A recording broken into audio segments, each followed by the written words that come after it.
দেশের সবুজ ধানের শীষে চিরদিন আছে মিশে, চিরদিন আছে মিশে। তারাই দেশের সবুজ ধানের শীষে চিরদিন আছে মিশে, চিরদিন আছে মিশে। তারাই দেশের সবুজ ধানের শীষে।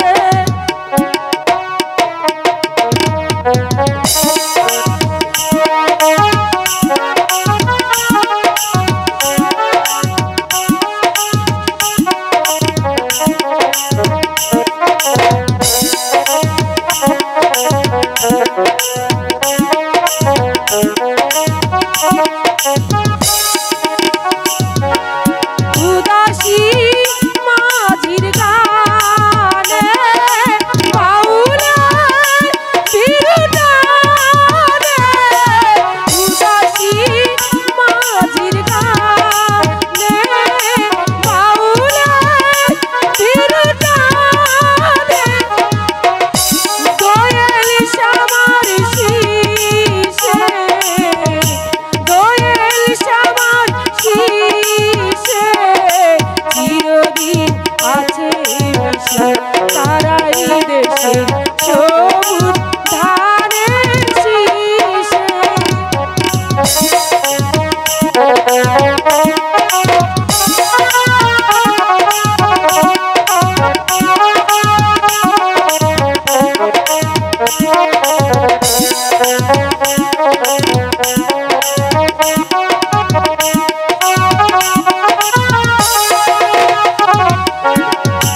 গুরু গুরু বেগে তাদের কণ্ঠ শুনে, তাদের কণ্ঠ শুনে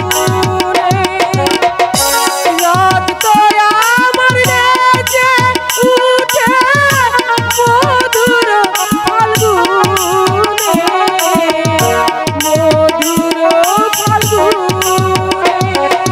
সকল কাজের বাটে তারাই মনের ডাকে, সকল কাজের বাটে তারাই মনের ডাকে।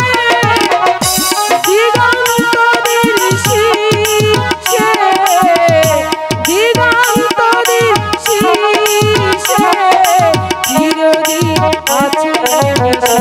তারাই দেশের সবুজ ধানের শীষে।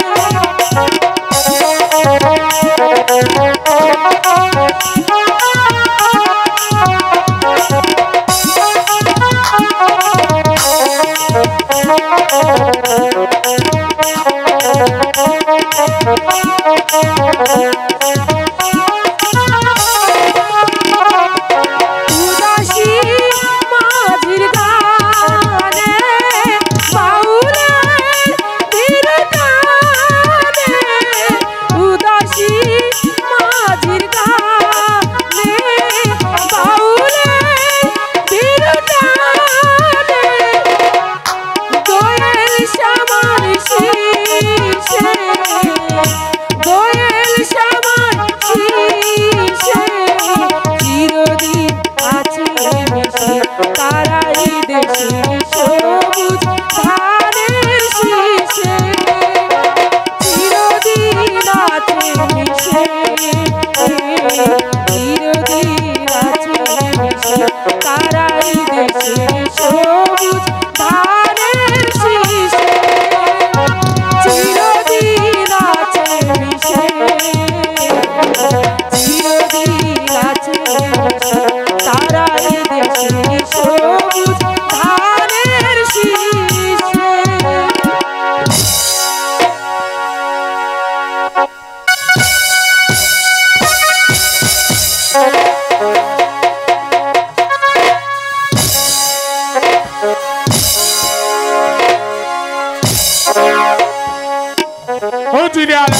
বন্দেগী জাহাপনা আছে কি আমার এই নিরাজপুরের লক্ষ কোটি প্রজা সাধারণ জাহাপনা আমি আপনার নিরাজপুর রাজ্যের আনাচে কানাচে ঘুরে বেড়িয়ে দেখেছি যেখানে খাদ্যের প্রয়োজন সেখানে দিয়েছি খাদ্য, যেখানে বস্ত্রের প্রয়োজন সেখানে দিয়েছি বস্ত্র, যেখানে ঔষধের প্রয়োজন সেখানে দিয়েছি ঔষধ। আর আপনার নিরাজপুর রাজ্যের প্রজা সাধারণ সুখ শান্তিতে দিন যাপন করছে আর আপনার জয়গান গাইছে। শুনে সত্যি আজ আমি আনন্দিত, কিন্তু জিরালা রাজকার্য পরিচালনা করতে করতে আজ আমি বড্ড ক্লান্ত বলেছি। তাই তো ভাবছি আমি কিছুদিনের জন্য হরিণ শিকার করতে যাব। না, আপনি হরিণের শিকারে যাত্রা করবেন এত অত্যন্ত আনন্দের কথা যাব না, কিন্তু আপনি হরিণের শিকারে গেলে পরে আপনার এই বিশাল নিরাজপুর রাজ্যটা কে পরিচালনা করবে যাব না? আমি যতদিন পর্যন্ত হরিণ শিকার থেকে ফিরে না আসবো ততদিন পর্যন্ত আমার এই প্রতিনিধি স্বরূপ এই নিরাজপুর রাজ্যটাকে যে আপনাকে পরিচালনা করতে হবে। আমি কি পারবো এই গুরুর দায়িত্ব পালন করতে? হ্যাঁ ওজিরারা, আমার বিশ্বাস আমার এই অবর্তমানে এই নিরাজপুর রাজ্যের মধ্যে আপনি রয়েছেন, যে নিরাজপুর রাজ্যটাকে আপনি সুন্দরভাবে পরিচালনা করতে। জনাব, আপনি যদি আমার উপর এতটুকু বিশ্বাস রাখেন তখন আমি ওই নিরাজপুর রাজ্যের প্রজা সাধারণের সম্মুখে দাঁড়িয়েই আপনাকে আমি কথা দিচ্ছি, প্রয়োজন হলেই এই উজিরে আলার নিজের জীবনটা উৎসর্গ করে দেবে, তবু আপনার মান মর্যাদা অক্ষুণ্ণ রাখবে যাব না। বেশ, তাহলে আপনি আর বিলম্ব না করে এই মুহূর্তে আমার শিকারে যাবার আয়োজন করো। আমি আপনার শিকারে যাবার আয়োজন করছি, কিন্তু তার পূর্বে বলুন আপনি কিসের যুগে শিকারে যাত্রা করবেন? আপনি কি অস্ত্র আরোহণে যাবেন নাকি বজ্রা যুগে যাবেন? আমি মনস্থ করেছি আমি অস্ত্র আরোহণে হরিণ শিকার করতে যাব। আপনি আর বিলম্ব না করে এই মুহূর্তে আপনি শিকারে আয়োজন করুন। আজকের মতো দরবার আমি এখানেই সমাপ্তি ঘোষণা করলাম।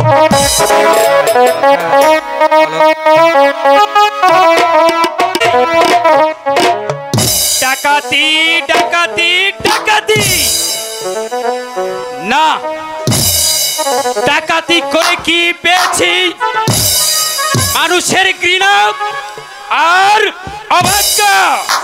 তাই তো মনস্থির করেছি ডাকাতি ছেড়ে দিয়ে আমি অনেক অনেক দূরে চলে যাব। এই তো কাল যে ব্যাংক ডাকাতি করেছি সেই টাকা থেকে একটি কানা করিয়ে দেব না, সেই টাকা নিয়ে আমি নিরুদ্দেশ হয়ে যাব। এখানে আর দেরি করা যাবে না, হয়তো সর্দার যদি এসে পড়েই তাহলে যে আমার যাওয়ার হবে না। কি বললে বলবো? এখান থেকে তুই পালিয়ে যাবি, জানিস সর্দার একথা জানতে পারলে তোর কি হতে পারে? এই রাস্তায় যে একবার আসে সে মৃত্যু হয়ে যেতে হবে। এই কথা আমি চিন্তা করি বলে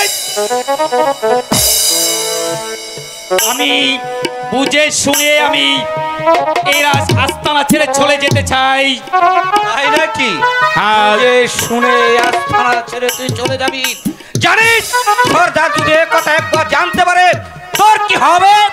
যাই হোক, তা আমি চিন্তা করি না, আর চিন্তা করেও আমার কোনো লাভ নেই। লাভ নেই? তুই যদি যেতে হয় তাহলে আমার সাথে অস্ত্রাস পরীক্ষা দিয়ে যেতে হবে। আরে বন্ধু, তুমি হয়তো ভুলে গেছো তুমিও ডাকাত আর আমিও ডাকাত। অতএব তুমি অস্ত্র চালানি শিখেছো আর আমি অস্ত্র চালানি শিখেছি। অস্ত্র থাকতে আমার ভয় কিসের?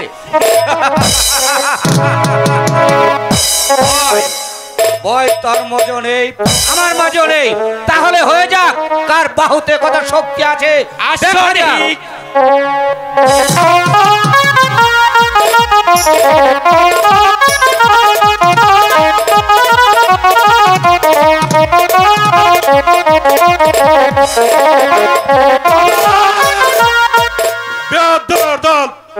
ভাই ভাই কিসের সর্দার কালুয়া বলছে সে নাকি আর ডাকাতি করবে না, এমনকি আপনার আস্তানাতেও থাকবে না।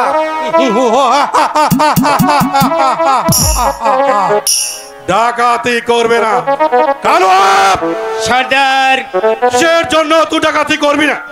সর্দার ডাকাতি করব না, এই জন্য ডাকাতি করে কি পেয়েছি? মানুষের তুথু আর মানুষের ঘৃণা। তাই তো আমি মনস্থির করেছি এই আস্তানা ছেড়ে অনেক অনেক দূরে চলে যাব। সর্দার কালুয়া তুই কি ভুলে গেছিস তোর সেই অতীত, যেদিন সেই নগর নগরে ভিক্ষা করেছিলি? আমি তোকে তুলে নিয়ে আমি আমার আস্তানায় নিয়ে গেছি, এমনকি তোকে খাইয়ে পরিয়ে এত ছোট থেকে আমি বড় করেছি। আজ তুই বলছিস ডাকাতি করবি না, এখনো বলছি তুই ভালো ভালো রাজি হয়ে যা। সর্দার আপনি আমাকে রাস্তা থেকে কুড়িয়ে এনেছেন, আমি অস্বীকার করব না। আমাকে দুবেলা দুমুঠো খেয়ে লালন পালন করে বড় করেছেন সর্দার, এটাও আমি অস্বীকার করব না। সর্দার এই জীবনে যত ডাকাতি করেছি সব আপনার কাছে দিয়েছি, আপনি সব হরণ করেছেন। আর বিনিময়ে কি পেয়েছি সর্দার? আমি যদি আপনার অনুজাত সন্তান হতাম, সর্দার পারতেন আপনি? সর্দার লেখাপড়া করতে পারতেন না সর্দার? কলম না ধরিয়ে ধরিয়ে দিয়েছেন, অস্ত্র ওই না ধরিয়ে দিয়েছেন আমাকে। না না না না, আমি আর সহ্য করতে পারছি না কালুয়া। লেখাপড়া শিখে তুই কি করতি? আইএ পাস করে বিএ পাস করে যখন আমার মতো লোক এই সমাজের দ্বারে দ্বারে গিয়ে তো চাকরি পাইনি, তুই কি করতেছিস লেখাপড়া শিখে? লেখাপড়া করে কি করতাম তা আমি জানি না, হয়তো এই সমাজে আমাকে ডাকাত বলে স্বীকৃতি পেতে হতো না সর্দার। ঠিক আছে, তাহলে তুই ডাকাতি করবি না? না সর্দার, করবি না? না। ঠিক আছে, যা যা।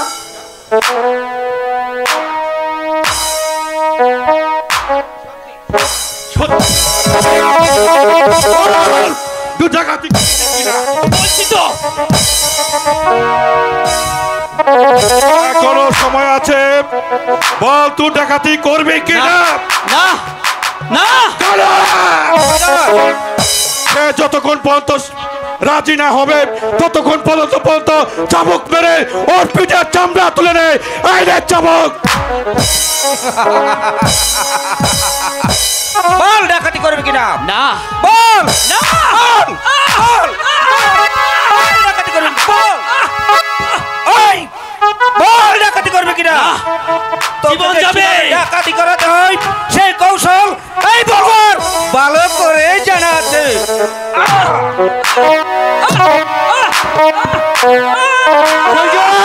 বল ডাকাতি করবে কিনা? না তুই একটু চেষ্টা করে দেখ সে ডাকাতি করবে কিনা। ঠিক আছে, জগেশ জগেশ এখানে রেখে দে। জগেশ এখানে রেখে দে। তাকে কিভাবে রাজি করাতে হয় সেই কৌশল এ ডাকাত সর্দারের ভালো করে জানা আছে।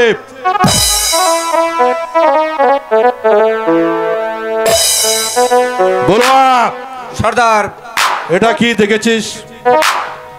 সর্দার এটা এটা পিস্তল সর্দার। হ্যাঁ হ্যাঁ হ্যাঁ, পিস্তল।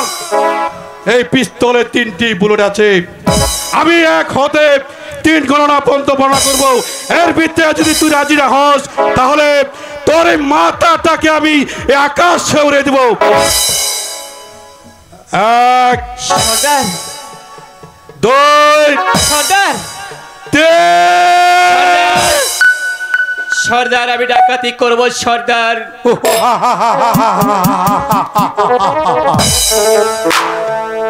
বলো আমি তো এটাই চেয়েছিলাম, নিজে নিজে তুই রাজি হয়েছিস, আমিও খুব আনন্দিত। ভাইয়ে ভাইয়ে কিসের বিবাদ, সরকারের সাথে বিবাদ না করে চল এখন আমরা 3 জন একসাথে হাত মিলে আমরা প্রতিজ্ঞা করি আমরা যেন ভবিষ্যতে আমাদের এই কাজটুকু করতে পারি। ঠিক আমি হাত থেকে প্রতিজ্ঞা করেছি বাকি জীবন যতদিন বেঁচে থাকবো আপনার আদেশ মাথায় নিয়ে অক্ষর অক্ষরে পালন করব, তবু এই ডাকাতি ছাড়বো না। কালুয়া যখন রাজি হয়েছে, তাই আমার মনে হয় কি আজকে একটু আনন্দ ফুর্তি করলে একটু ভালো হয় না সর্দার? কালুয়া তোরা ঠিকই বলেছিস, আমিও তাদের কথায় রাজি। চেঙ্গিস কাপ যা, ছোড়া আর বাইজিগণকে নিয়ে আয়।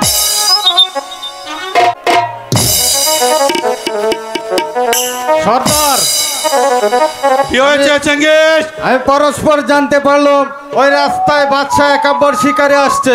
একাব্বর একাব্বর একাব্বর একাব্বর সর্দার, একাবর বাদশার নাম শুনে আপনি হঠাৎ চমকে উঠলেন কেন সর্দার? যে একাব্বর বাচ্চার জন্য আমি আমার বাড়িঘর ছেড়ে এই জঙ্গলে এসে বসবাস করছি, আর সেই একাব্বর বাচ্চা কিনা সেই জঙ্গলে শিকার করতে। তাই তো বলছি আমার সাথে চল, যেভাবে হোক একাব্বর বাচ্চার কাছ থেকে যা কিছু আছে সব তোরা চিনে নিবি। ঠিক আছে তাই করবো সর্দার। কিন্তু খবরদার, হীরা মুক্তা টাকা পয়সা সবকিছু চিনে নিবি, কিন্তু তাকে তোরা হত্যা করবে না। ঠিক আছে হবে আমার সাথে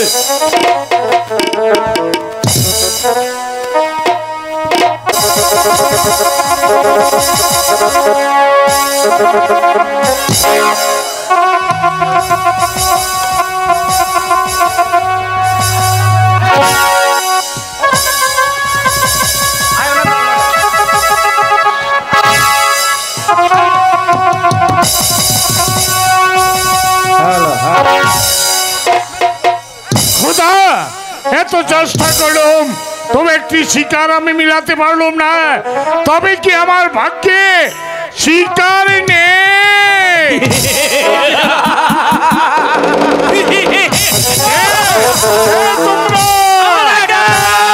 আমার কাছে আমার কাছে যা কিছু আছে সব কিছু দিয়ে দিন। ওগো, কে কোথায় আছো? এই বনবাদে ডাকাতের হাত আমাকে লড়াই লেগেছে।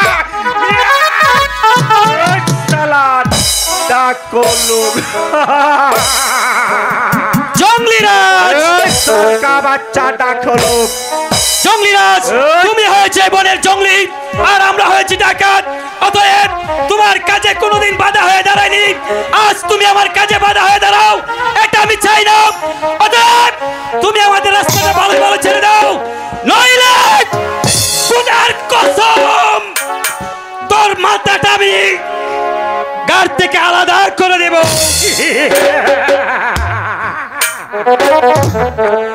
এই সরকার বাচ্চা ডাক লোক, মেরা এই বনের রাজা তোহার শালা ডাক লোক, তোদেরকে আমি মালার মতো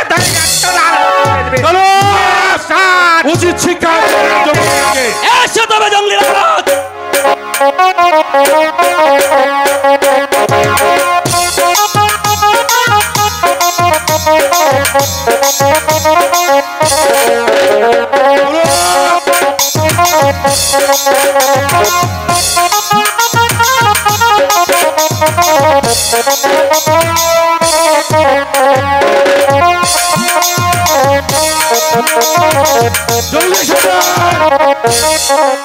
তোমার সাথে আমার কোনো বিবাদ নেই, তবে আজকে যে কাজটি তুমি করেছো এটা আমার ভবিষ্যতে মনে থাকবে, কথাটা স্মরণ থাকে যেন। এই টাকো কোত্থেকে বাচ্চা, মেরা বাত শরম থাকেগা, তোকে আমি প্রত্যেকের মতো। কে তুমি ভাই? এই বনমাঝে ডাকাতের হাত থেকে আমাদের রক্ষা করলে একটিবার খুলে বলো তোমার পরিচয়। শোন, এই বনের রাজা আছে, তো সব আছিস, দানব আছিস, জঙ্গলিরাজ, তুমি আমার পরিচয় জানতে চাও তাই না? পরিচয় তাহলে শোনো জঙ্গলিরাজ, আমার পরিচয় হয়েছে, আমি হয়েছি এই নিরাজপুরের এক কাপড় तो निराशपुर का इकाबर बच्चा देश हमार मोदी बच्चे हम तो गुलाम बच्चे ले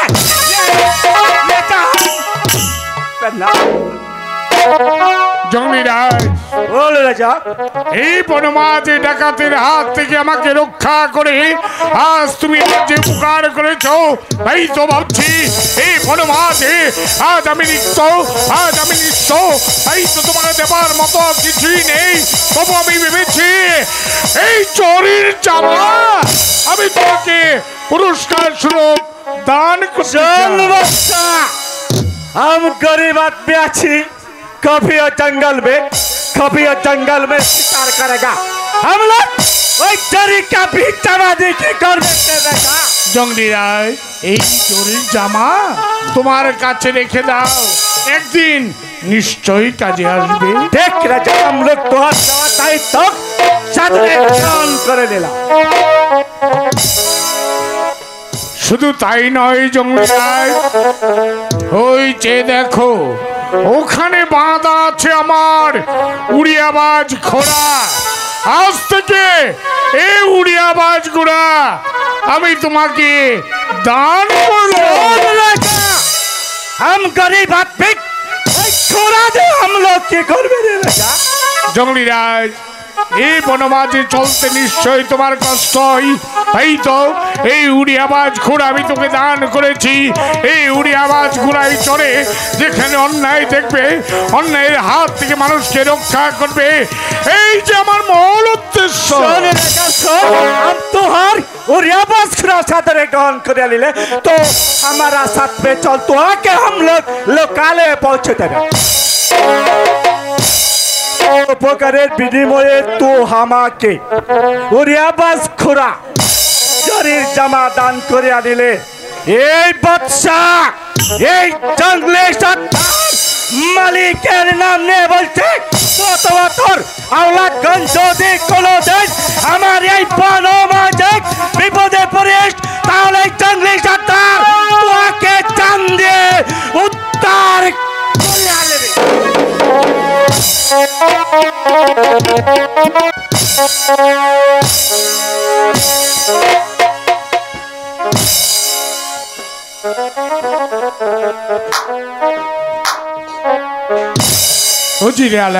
বন্দিগি জাহাপনা আমি শিকার থেকে ফিরে এসে জানতে পেরেছি এই সমস্ত বিশাল নিরাপদ রাজ্যটাকে আপনি সুন্দরভাবে পরিচালনা করেছেন তার জন্য সত্যি আজ আমি আনন্দিত।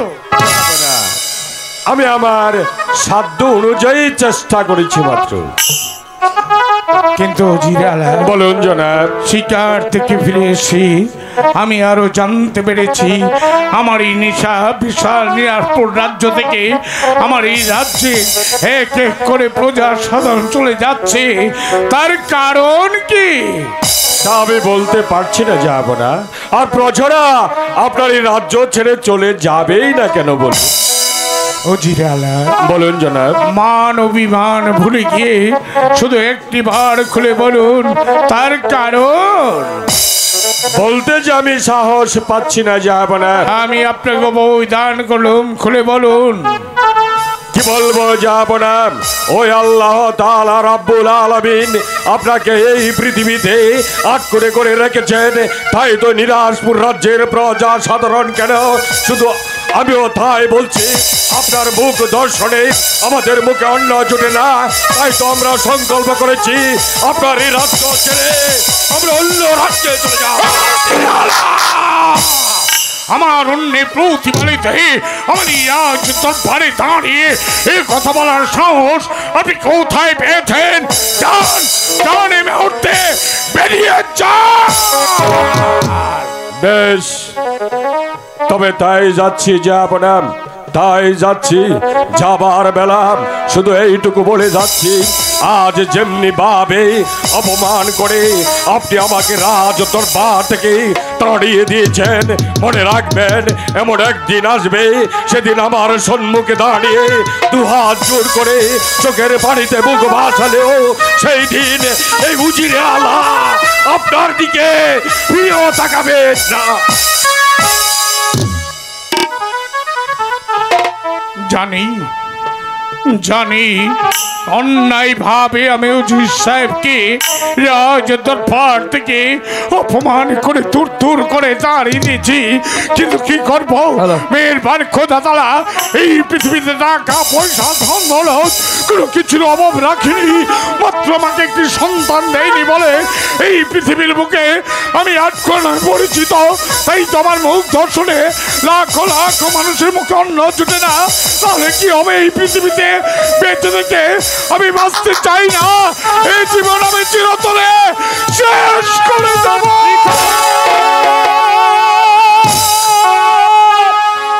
চিন্তা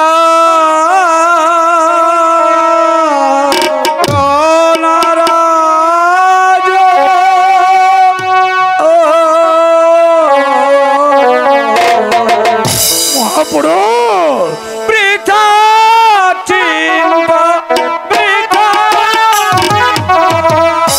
বৃথা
মহাপুরুষ তুমি যেও না।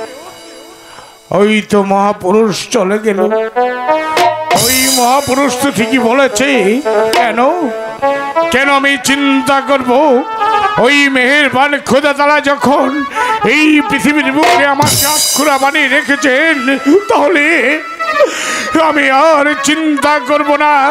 এই মুহূর্তে ছুটে যাব আমি আমার বেগমের কাছে, তার কাছ থেকে বিদায় নিয়ে এই রাজ্য ছেড়ে আমি চিরতরে চলে যাব।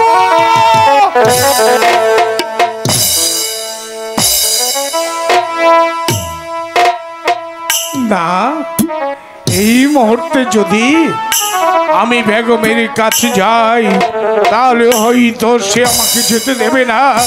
তাই তো আমি রাজের দরবার থেকে এই নিরারপুর রাজ্য ছেড়ে চিরদিনের মতো চলে যাব।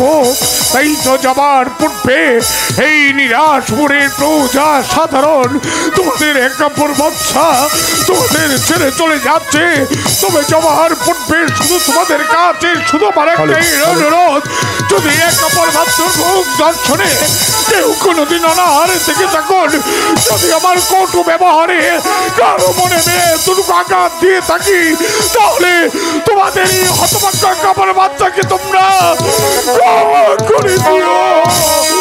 তোমরা আমাকে ক্ষমা করে দিও।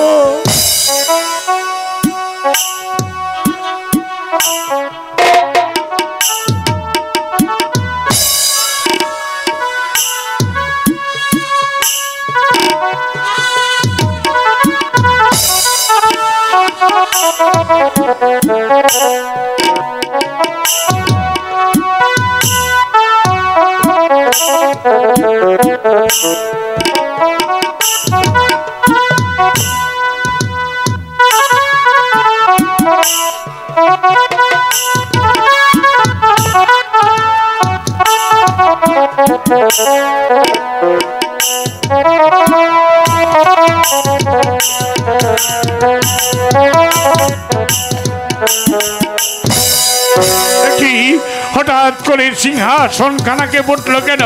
পিতা পিতা গো, তোমার দেওয়া এই সিংহাসনের মান মর্যাদা আমি ধরে রাখতে পারিনি পিতা, তুমি আমাকে ক্ষমা করে দিও পিতা, তুমি আমাকে ক্ষমা করে দিও।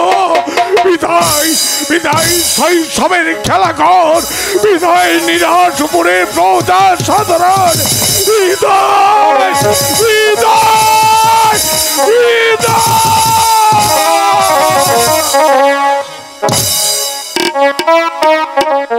ছেয়ে গেছে একেবারে নির্মল আকাশ, চারিদিকে চারিদিকে শুধু নীরব আর নিস্তব্ধ। কি সিংহাসনের উপরে রাজমুকুট পরে, তবে তবে কি যাব না, তবে কি যাব না মনের দুঃখে রাজ্য ছেড়ে চলে গেছে? না না, এ কখনো হতে পারে না, এ কখনো হতে পারে না। খোদা, হে তুমি কি করলে মেহেরবান খোদা, হে তুমি কি করলে? একটা সন্তানের জন্য আমরা কত লালায়িত খোদা, তবু কি তোমার দয়া হয় না? যাবো না কত কাকুতি মিনতি করে তোমার দরবারে, তবু তোমার দয়া হয় না। না আর আমি এখানে থাকবো না, যাবো না, কি যাবো না, যেখানে সেখান থেকে আমাকে খুঁজে বার কর। যদি হবে আমার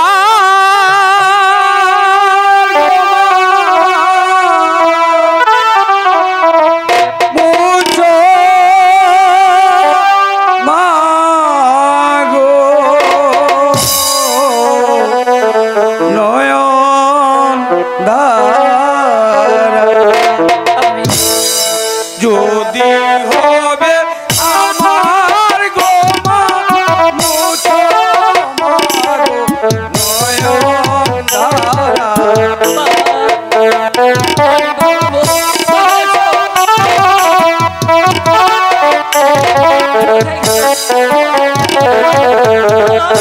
দেখতে পাচ্ছি না।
আজ আমি তোমার কোলে আসতে পারবো না, তাহলে তবে হ্যাঁ আসবো। 10 মাস 10 দিন পূর্ণ হলে আমি তোমার গর্ভে ফিরে আসবো। আমি তোমার গর্ভে ফিরে আসবো। কি স্বপ্ন দেখলাম না সত্যি? আমি মা হব 10 মাস 10 দিন পর? না না, এখন এসব কথা ভাবলে আমাকে চলবে না। যাবো নাকি আমাকে খুঁজে বের করতেই হবে, আমাকে খুঁজে বের করতে। ওই দেখো রাহলাম, শূন্য সিংহাসন পড়ে রয়েছে, চারদিক নীরব নিস্তব্ধ। জাহাপনা পুত্রা ভাবে মনের দুঃখে রাজ্য ছেড়ে চলে গেছে, রাজ্যে আর কোনো কোলাহল নেই। ওগো, রাত বিচার ভুলে গিয়ে আপনি জাহাপনাকে ফিরিয়ে নিয়ে আসুন। কি বললে রাহলা? আবার জাহাপনাকে ফিরিয়ে আনবো, যার মুখ দর্শনে লাখো লাখো প্রজাগণের মুখে অন্ন জুটে নাম। তাছাড়া জাহাপনা সেদিন আমাকে প্রকাশ্য রাজ দরবার থেকে অপমান করে তাড়িয়ে দিয়েছিলেন, এখন তাকে আর কিছুতেই ফিরে আনতে পারবো না রাহলা। আপনি যদি জাহাপনাকে না ফিরিয়ে আনেন, আমার বোন জাহানারা যে কেঁদে কেঁদে শেষ হয়ে যাবে। তাছাড়া তার নুন খেয়েছি, তার গুণ তো গাইতেই হবে, বলুন। তাহলে চলো রাহলা, প্রথমে আমরা অন্তপুরে গিয়ে বেগমের সাহেবার সঙ্গে সাক্ষাৎ করব, তারপর আমরা উভয় যাব জাহাপনার সন্ধানে। তাই চলুন স্বামী। হ্যাঁ এসো।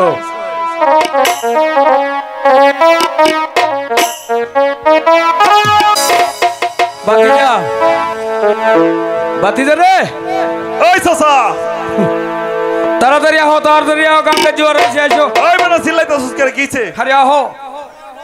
ক কিছে? কিরে? ওই বেটা, 1 ঘন্টা হয়েছে গাড়ি আইছি, একটা প্যাসেঞ্জারও মিললো না। আমি তো ভাবছি তুই 10 টাকার কাজ করে লাইছিস। আর যারা সলে কিস্তি অফিসার উপায় অনেক নৌকাটা লইয়া লকর কইতে দিয়ে গাড়ো জায়গা একটা গান গাইতে গাইতে যাইলো।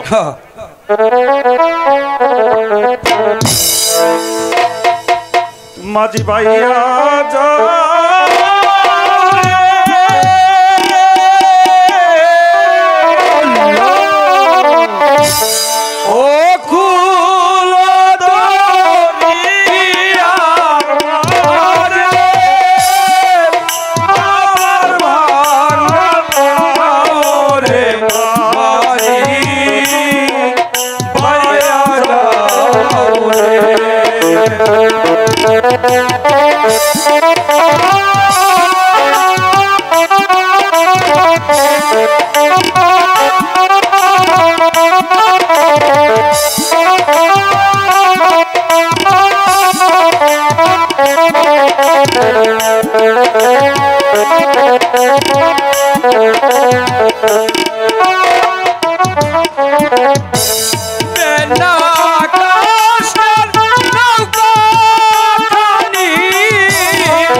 এবার এখানে বস। নৌকাটা না ফারা না গাইরা পড়লাম একটা ঘুমাই, এই গাড়াও দি প্যাসেঞ্জার নাই। আচ্ছা এখানে বই।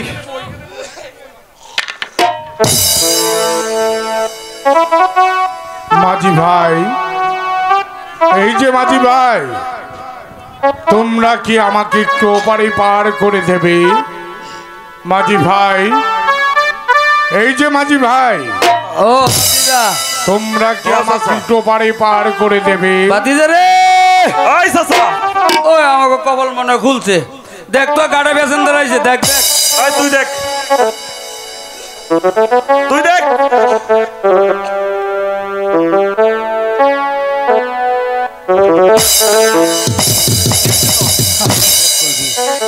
এটা লাগি তুই অবস্থায় দেশে ওইসে কি জানাস না? আট কুড়ারা পাইছি। এমনি বনিবারটা হইছে না। আরে হো, আজ কোন দশা ঘটে নি? অনেক যখন আইসে ভার করে দিতাম, লতে লাই তে এমএদা গিয়া বয়েল হইয়া সব করে নিকলির হেবরা নিয়ে দিয়া একদম জীবন আর নাই তার এই দেশ। আর রাস্তাটা বন্ধ করে দিই। মাঝি ভাই, আসসালামু আলাইকুম। ওয়ালাইকুম আসসালাম। তোমরা কি আমাকে একটু ওপারে পার করে দেবে? বেশ, আসুন আসুন, যাবো না এই না উঠুন। আচ্ছা মাঝি ভাই, বলুন যাবো না। দূর থেকে দাঁড়িয়ে তোমাদের মুখ থেকে আমি একখানা গান শুনতে পেরেছি, তাই তো এই বিদায় লগ্নে তোমাদের এই হতভাগ্য কাব্যর বাচ্চাকে তোমরা কি একখানা গান শুনিয়ে দেবে? ঠিক আছে, যাবো না। নৌকত বহন, আমরা গান গাইতে গাইতে আপনাকে ওই পারে দিয়ে আসি।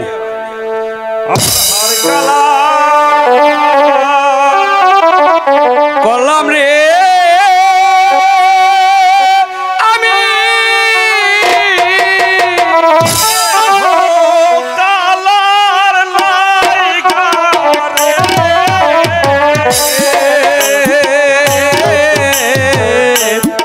অন্তর কালা করলাম রে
কৃষ্ণ কৃষ্ণ হরে রাম রাম রাম হরে কৃষ্ণ কৃষ্ণ কৃষ্ণ হরে রাম রাম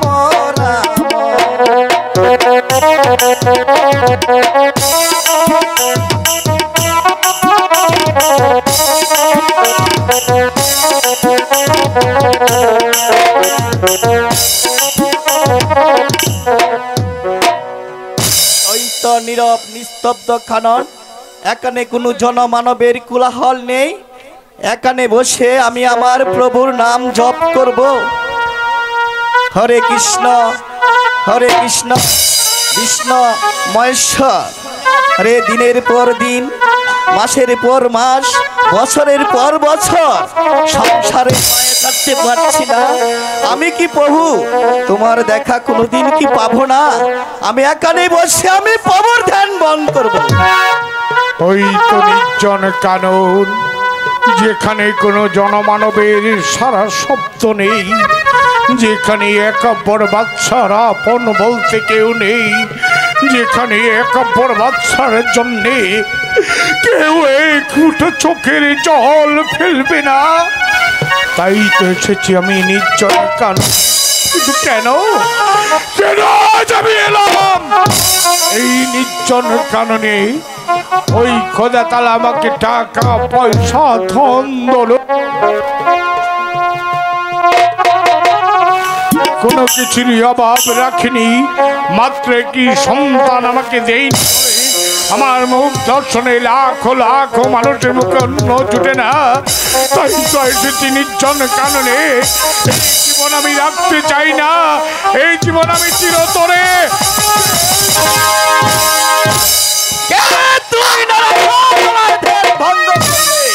আমি তোকে দিলাম অভিশাপ, পুত্রের সঙ্গে করবে অনর্থা।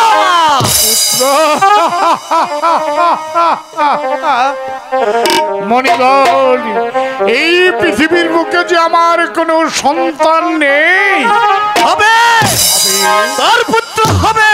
কেমন করে মণিবর একটিবার খুলে বলুন, এই পৃথিবীর বুকে আমি এমন কি কাজ করলে আমার আটকুরা নাম মুছে যাবে?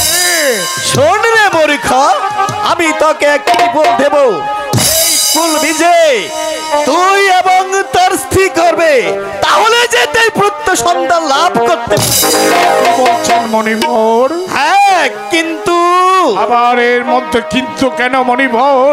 কিন্তু তোর পুত্রের পরাবায়ু হবে মাত্র 12। না না না মণিবর, তা হতে পারে না। আমার একটি সন্তান হবে, তারপর মাত্র 12 দিন, তা হতে পারে না মণিবর, তা হতে পারে না। তুমি তোমার বাক্য ফিরিয়ে নাও। মানলে আশীর্বাদ, না মানলে অভিশাপ, অভিশাপ। আচ্ছা মণিবর, আমার সন্তানকে এই পৃথিবীর বুকে বাঁচে রাখার কোনো পন্থা কি আছে? আছে, আছে। যেদিন তোর পুত্রের বয়স 12 দিন হবে, সেদিন 12 বছরের যুবতী কন্যার সাথে বিবাহ দিতে হবে। সেই বিবাহের রাতে পুত্র এবং পুত্র বধূকে 12 বছরের জন্য নির্বাসন দিতে হবে। তাহলে তোর পুত্রের বয়স হবে 112 বছর। হতে পারে না মণিবর, তা হতে পারে না। এই কি কখনো সম্ভব?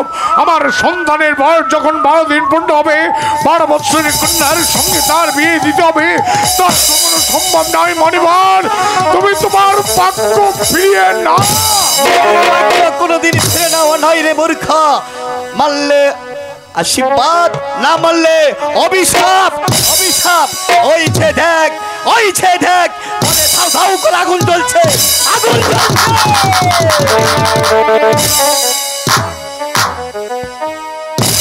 মণিবর চলে গেছে।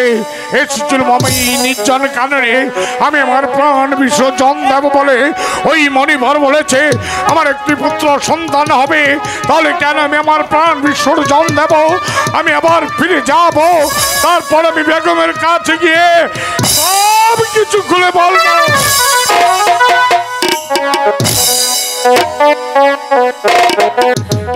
রাজ্যে সবখানে খুঁজে এলাম, বন উপমন সবখানেই আমি খুঁজে এলাম, কিন্তু জাহাপনার সন্ধান তো আমি কোথাও পেলাম না।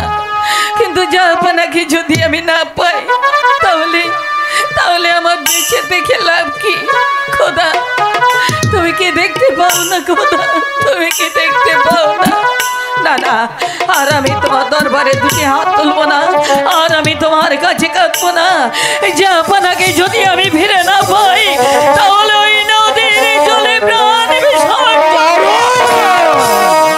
মরো জানারা মরো, বেঁচে থাকার চেয়ে যে মরা আমাদের অনেক অনেক ভালো। জাহাপনা, আপনি ফিরে এসেছেন জাহাপনা। হ্যাঁ বেগম, আমি ফিরে এসেছি, কিন্তু তুমি একটি বার কি জানতে চাইলে না রাজের দরবার ফেলে কোথায় গিয়েছিল, কেনই বা গিয়েছিল? সত্যি আমার বড় ভুল হয়ে গেছে জাহাপনা। আমি আমি নিজের ইতে আমি আপনার কথা জিজ্ঞাসা করতে ভুলে গিয়েছিলাম। বলুন না জাহাপনা, আপনি কোথায় গিয়েছিলেন? আমি কোথায় গিয়েছিলাম? বলুন। এই পৃথিবীতে মেহেরবান খোদা তারা আমাদের আটকরা বানিয়ে রেখেছে, তাই তো আমাদের মুখ দর্শনে লাখো লাখো মানুষের মুখে অন্ন জুটে না, তাই তো আমি রাজের দরবার ছেড়ে ছুটে গিয়েছিলাম ওই নির্জন কাননে আমি আমার প্রাণ বিসর্জন দিতে। কিন্তু কেন আপনি প্রাণ বিসর্জন তারপর দেবেন? কিছু জানাবে গো, আমি যখন প্রাণ বিসর্জন দিতে উদ্যতই সাক্ষাৎ হলো এক মণিবরের সঙ্গে। ওই মণিবর কি বলেছে জানো? মণিবর বলেছে তুমি একটা পুত্র সন্তানের জননী হবে। কি বলেন আপনি? আমি পুত্র সন্তানের জননী হব? মণিবার আমাদের আশীর্বাদ দিয়েছেন আমি পুত্র সন্তানের জননী হব। হ্যাঁ বেগম, তুমি সত্যি সন্তানের জননী হবে, কিন্তু তোমার সন্তানের তোমার সন্তানের মাত্র 12টি।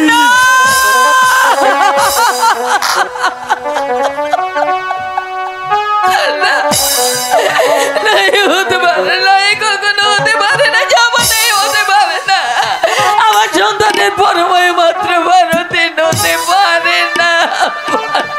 কেন পারে না বেগম?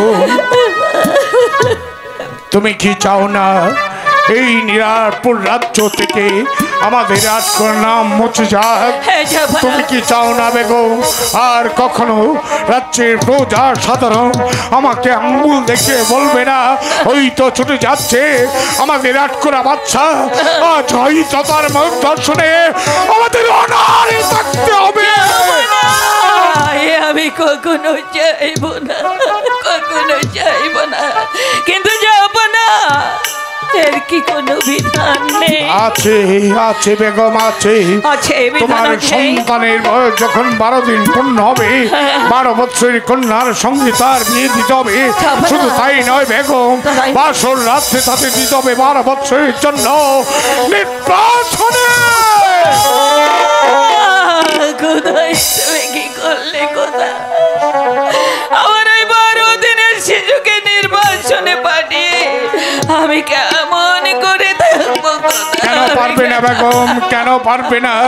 তুমি শুধু এক সন্তানের মা, যে দেখো তোমার দিকে তাকিয়ে আছে নিরাশপুরে লাখো লাখো প্রজাগণ, তারা কি তোমার সন্তান নয়? তুমি কি চাও না ওই প্রজাদের মুখে হাসি ফুটুক? তুমি কি চাও না তোমার এক সন্তানকে নির্বাসনে পাঠিয়ে লাখো লাখো সন্তানদের মুখে তুমি হাসি ফুটাতে?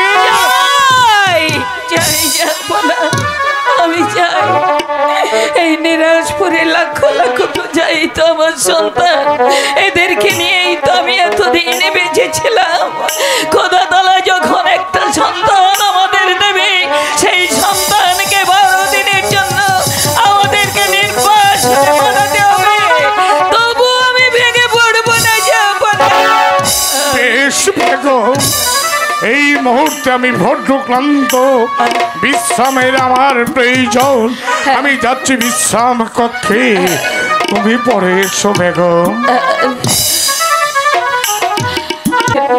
আপনি তো পিতা, আপনার বিশ্রামের বিশেষ প্রয়োজন, কিন্তু আমি তো মা।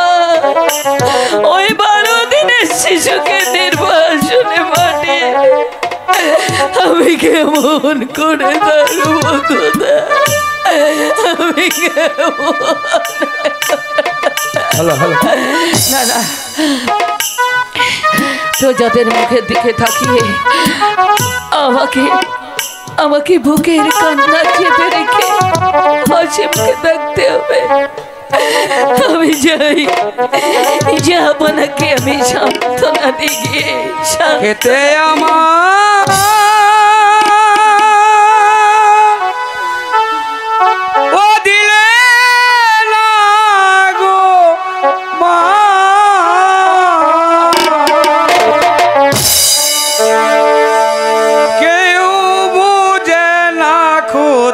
জ্বালা কেউ বুঝে না খোদার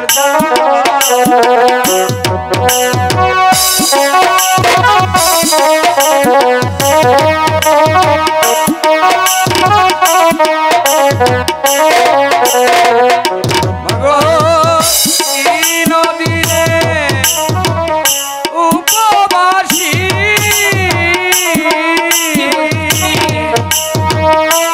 মলিন হলো মুখচোষী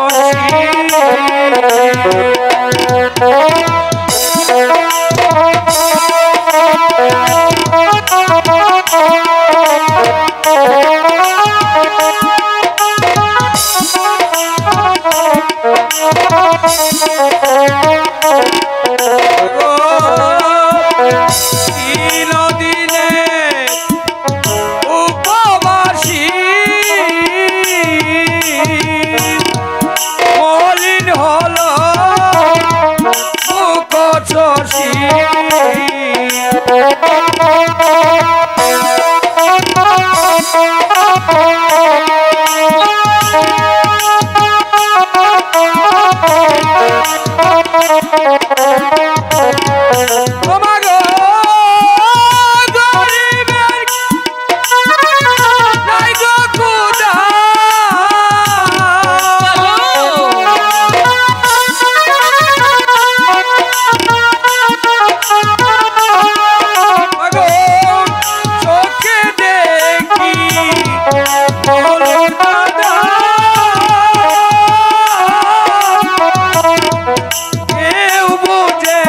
খোদার জ্বালা কেউ বুঝে না খোদার জ্বালা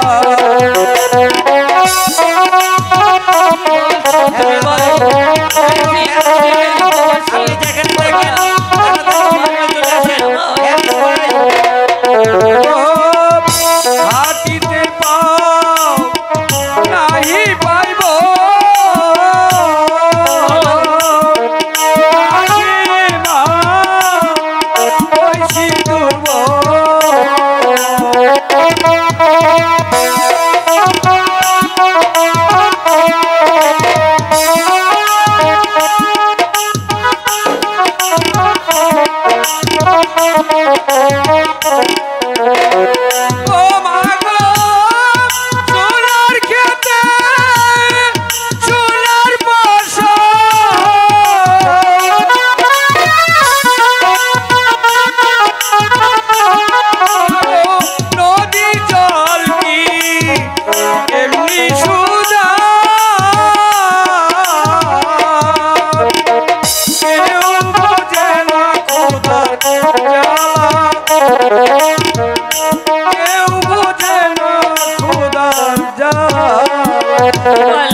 কি বলছো তুমি? কেউ তোমার খোদা জ্বালা বোঝে না, কিন্তু যেও না বাবা, তুমি বলে যাও, তুমি বলে যাও তোমার আর কে আছে?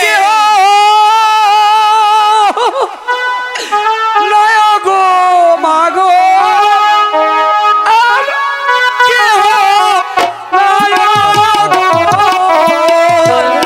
আমি যে পথে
অনাহারে।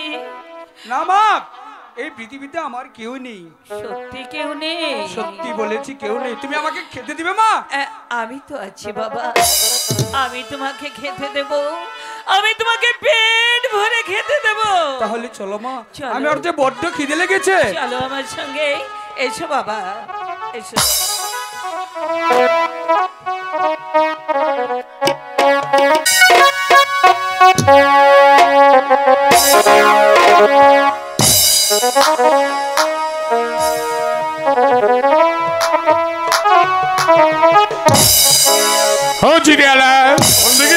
অন্তপুর থেকে এখন পর্যন্ত দাসীগণ কোনো সংবাদ দিয়ে আসছে না, তার কারণ আমি খুঁজে পাচ্ছি না। আমিও তাই ভাবছি যাব না। হয়েছে দেখুন যাব না, দাসীগণ হাসি মুখে রাজ দরবারের দিকে আসছে জনাব। শোনো দাসীগণ, এই মুহূর্তে তোমরা খুলে বলো অন্তপুরের কি সংবাদ। শোনেন শোনেন শোনেন বাসা গো, ও বাসা বলি যে আপনারে হাই গো, ছেলে জন্ম হইতে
পারো।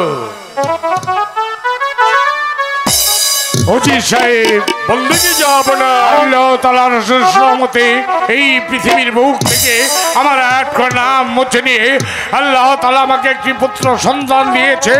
এবার আপনি খুলে বলুন, আমি আমার একমাত্র সন্তানের কি নাম রাখতে পারি?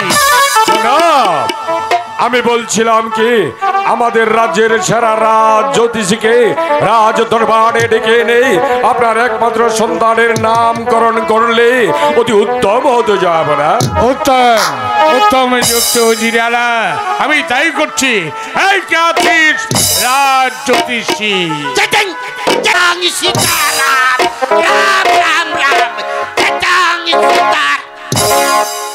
আমাকে কেন স্মরণ করেছেন জনাব? রাজ জ্যোতিষী বলুন জনাব। নিশ্চয় আপনি শুনতে পেরেছেন, আল্লাহ তাআলার রহমতে আমার একটি পুত্র সন্তান হয়েছে। আগে হ্যাঁ জনাব। এবার আপনি ভালো করে গণনা করে দেখুন, আমি আমার একমাত্র সন্তানের কি নাম রাখতে পারি। আমি তাই করছি জনাব। এক্ষুনি আমি আমার রাজ কুস্তিটা গণনা করে আপনার একমাত্র সন্তানের একটা ভালো নাম আমি রেখে দিচ্ছি জনাবে।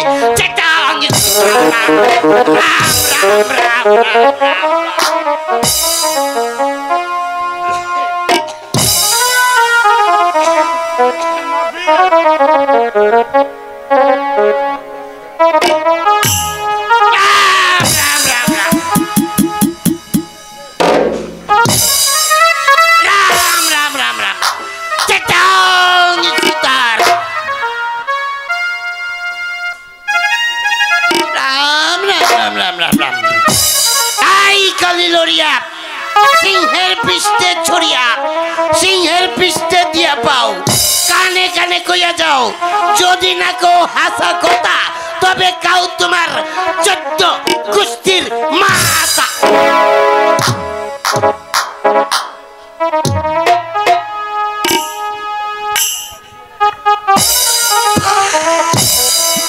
কি হলো রাজ্যোতিষী? পেয়েছি জনাব। পেয়েছেন? আগে হ্যাঁ জনাব। তাহলে খুলে বলুন আমি আমার একমাত্র সন্তানের কি নাম রাখতে পারি? জনাব আপনার একমাত্র সন্তানের নাম আপনার নামের সাথে মিল রেখে পেয়েছি জনাব। পেয়েছেন? আগে হ্যাঁ জনাব। তাহলে খুলে বলুন। নামটি হচ্ছে গিয়ে রামের বামে নহেশে সীতা মহির মধ্যে হিমের শেষে তার মানে হচ্ছে 51 বাচ্চার একমাত্র সন্তানের নাম হচ্ছে মুহাম্মদ আব্দুল রহিম বাদশা। উত্তম নাম হয়েছে রাজ্যোতিষী। এবার আপনি বিশ্রাম কক্ষে যান। রাম রাম রাম রাম রাম রাম চেটাং সীতারাম রাম রাম রাম।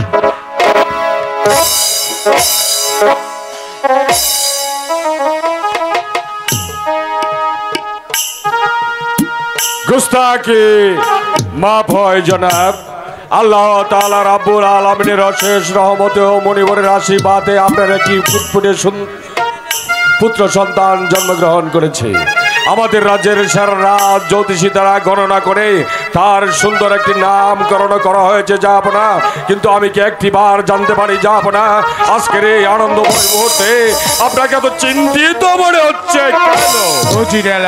বলুন জনাব, আপনার কি মনে পড়ে একদিন এই রাজ দরবার থেকে আপনাকে অপমান করে দূর দূর করে তাড়িয়ে দিয়েছিল? সেদিনের কথা আমি ভুলে গেছি। আপনি হয়তো ভুলে গেছেন, আমি ভুলে যাইনি। আপনাকে রাজ দরবার থেকে তাড়িয়ে দিয়ে আমি ছুটে গিয়েছিলাম ওই নির্জন কাননে। আমি এবার প্রাণ বিসর্জন তারপর কি হচ্ছে জানেন জিরালা? আমি যখন প্রাণ বিসর্জন দিতে ততই সাক্ষাৎ হলো এক মণিবরের সঙ্গে। ওই মণিবরের আশীর্বাদে আমার একটি পুত্র সন্তান হয়েছে ও জিরালা। কিন্তু জানেন সন্তানের পরম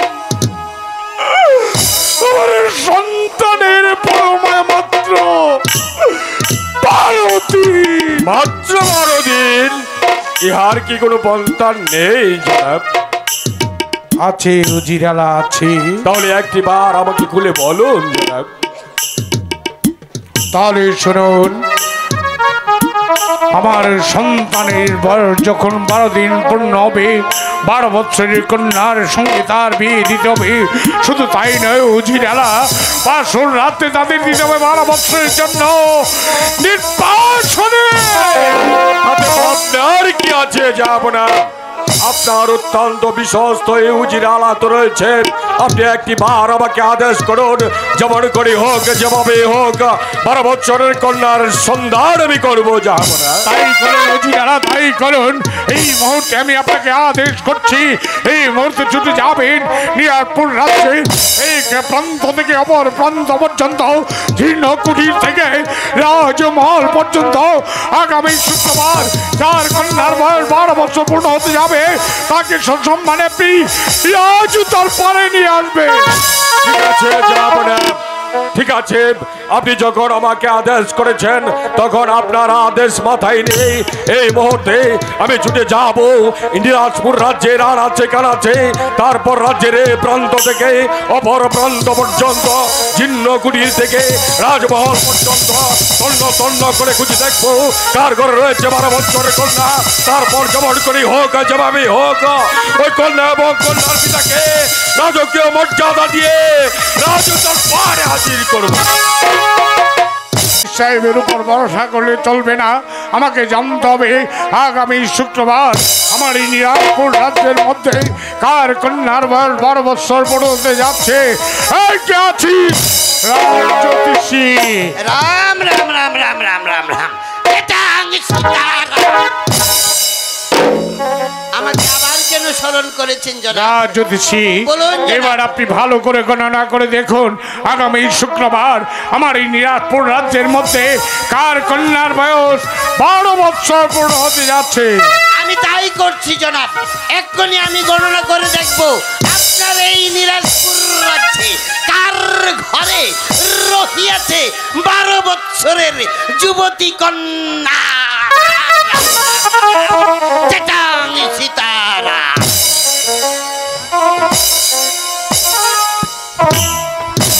রাম রাম রাম রাম রাম। ওগো মা ভগবতী, তুমি বিনে নাই কোনো গতি, তুমি করে দাও মা একাব্বর বাচ্চার সন্তানের সুগতি।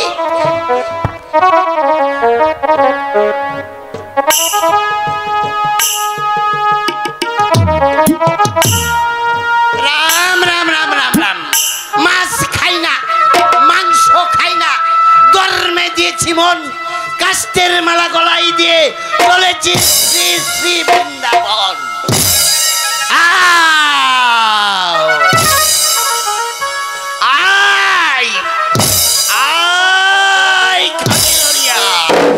সিংহের পৃষ্ঠে চড়িয়া, সিংহের পৃষ্ঠে দিয়া পাও, কানে কানে কয়ে যাও, যদি না কো হাসা কথা তবে কাউ তোমার 14 গোষ্ঠীর মা।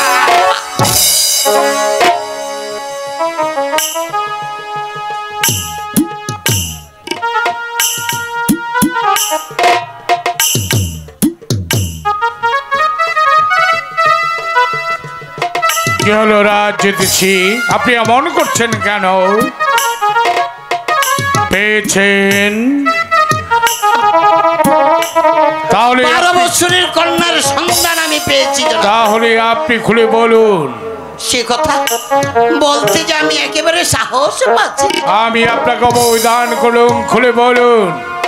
তবে শুনুন জনাব, 12 বছরের যুবতী কন্যা তো আপনার অতি নিকটই রয়েছে। আপনার কথার অর্থ আমি বুঝতে পারছি না, আপনি খুলে বলুন কি বলতে চান। জনাব, আপনার একমাত্র বিশ্বস্ত উজির তার ঘরেই রহিয়াছে 12 বছরের যুবতী কন্যা, নাম হচ্ছে তার রূপবান। আগামী শুক্রবার দিন 12 বছর পূর্ণ হতে চলেছে। বেশ, এবার আপনি আসতে পারুন। রাম রাম রাম রাম রাম রাম। চিটাং সীতারাম রাম রাম। উজির সাহেবকে পাঠিয়েছি 12 বছরের কন্যার সন্ধান করতে, কিন্তু উজিরালা এখন পর্যন্ত ফিরে আসছে না কেন? তবে কি উজির সাহেব 12 বছরের কন্যার সন্ধান করতে পারেননি?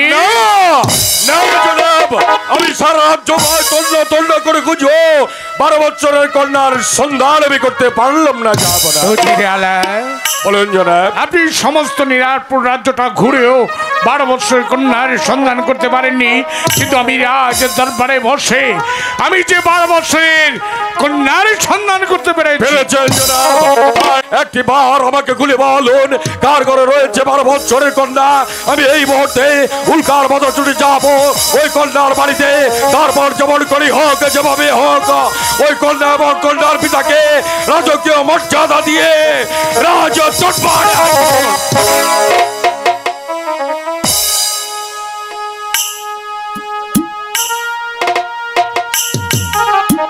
উজিরে আলা, বলুন জনাব। কন্যাটি আমার প্রাসাদেই রয়েছে জনাব, হেয়ালিপনা রেখে একটি বার আমাকে খুলে বলুন, কার ঘরে রয়েছে সেই 12 বছরের কন্যা। জানতে চান? তাহলে শুনুন উজিরালা, আমার এই রাজ্যের মধ্যে, আমার এই রাজ প্রাসাদে আগামী শুক্রবার আপনার একমাত্র কন্যা মা রূপবানের বয়স 12 বছর পূর্ণ হতে যাচ্ছে। তাই তো আমার একমাত্র সন্তান রহিম বাচ্চাকে বাঁচাবার জন্যে আপনার একমাত্র কন্যা মা রূপবানকে আমি দিতে চাই।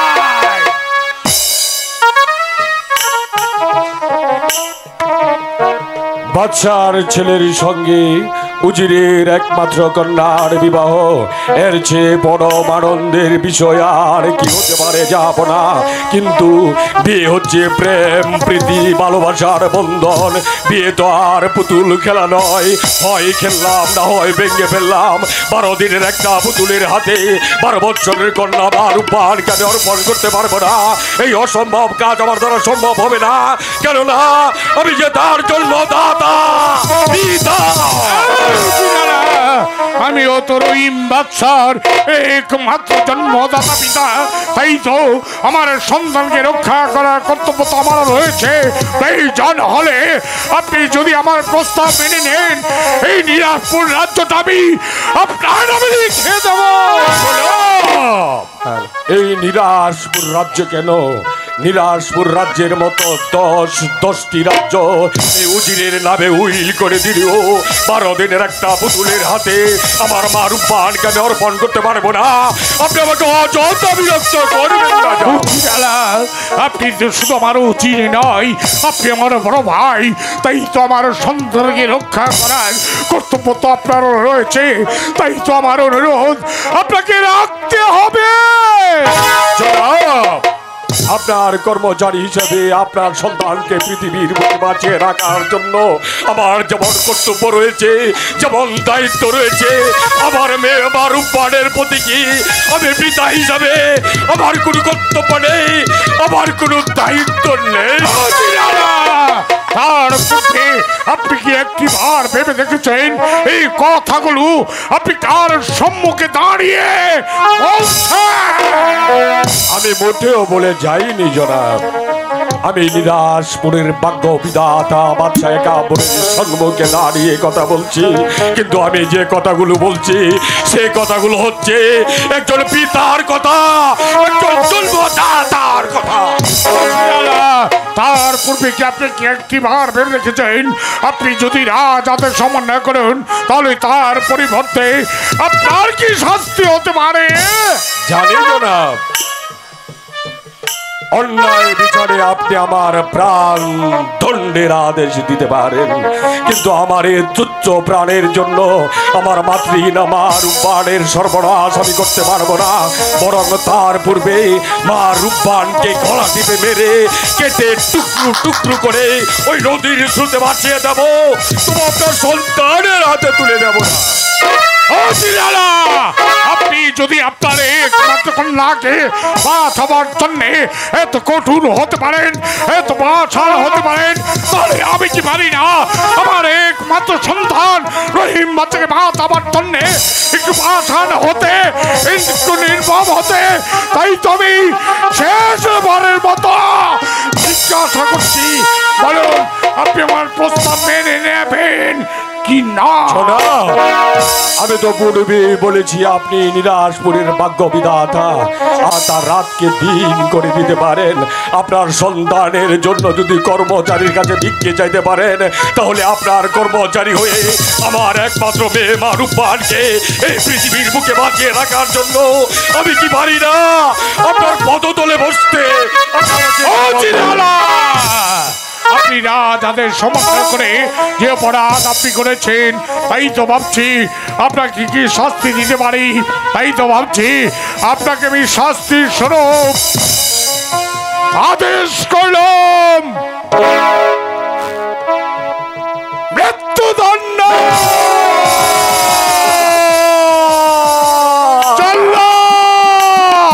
আকাশ স্তব্ধ, বাতাস স্তব্ধ, 33 কোটি দেবতা স্তব্ধ। শুয়েছিলাম রাজপুরেই, হঠাৎ করে গাতগর উপরে জলরিত লাভ। আমার এই জীবনেই অনেক মানুষকে হত্যা করেছি, অনেক মায়ের বুক কালি করেছি, অনেক বোনের স্মৃতির সিঁদুর মুছে দিয়েছি। আজ না জানি কোন মায়ের বুক কালি করতে হবে, কোন বোনের স্মৃতির সিঁদুর মুছে দিতে হবে। আমি আসছি, আমি আসছি। আদেশ করুন, আদেশ করুন জল্লাদ, এই মুহূর্তে উজি সাহেবকে বন্দি করে নিয়ে যাবে মধ্যভূমিতে। তারপর আগামীকাল সূর্যোদয়ের আগে ওই উজি সাহেবকে হত্যা করে তার তাজা রক্ত নামক উপহার দেবে। নিয়ে যাও। আমি তাই করছি জনাব।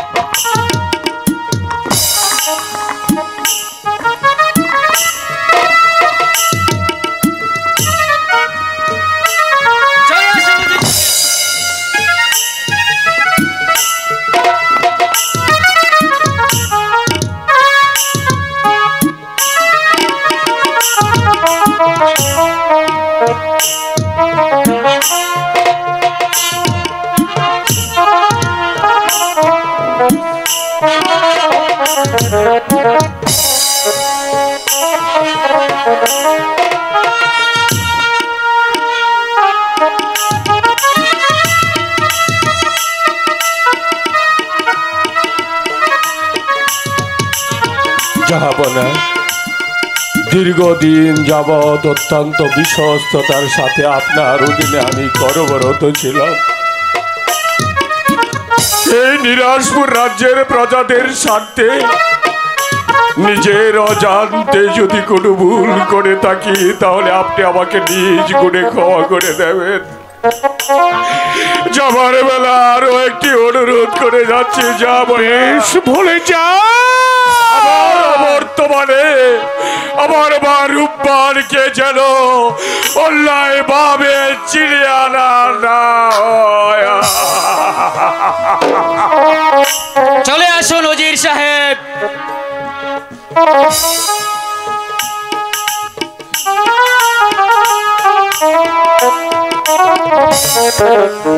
জানি জানি খোদা, অন্যায় ভাবে উজির সাহেবকে আমি হত্যার আদেশ দিয়েছি, কিন্তু কেন কেন আজ এই নিরাজপুরের ভাগ্য বিধাতা হয়ে আজ আমি অন্যায় আদেশ দিতে বাধ্য হয়েছি? শুধুমাত্র আমার একমাত্র সন্তান রহিম বাচ্চাকে বাঁচাবার জন্যে আজ আমি অন্যায় আদেশ দিতে বাধ্য হয়েছি।